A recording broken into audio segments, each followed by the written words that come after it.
কষ্টরে একটু ডিসকাউন্ট দে না রে ভাই, এটা তো আমার প্রতিদিনের কাজ।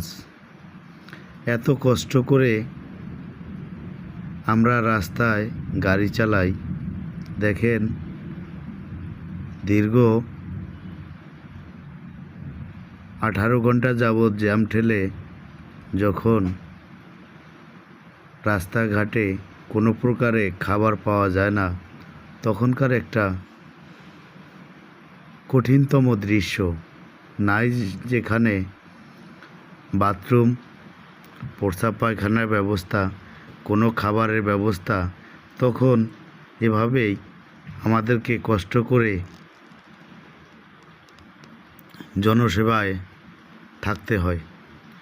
কোনো কিছু করার নাই, না খেয়ে না দেয়ে তারপরও সেবা করে যাচ্ছি দীর্ঘ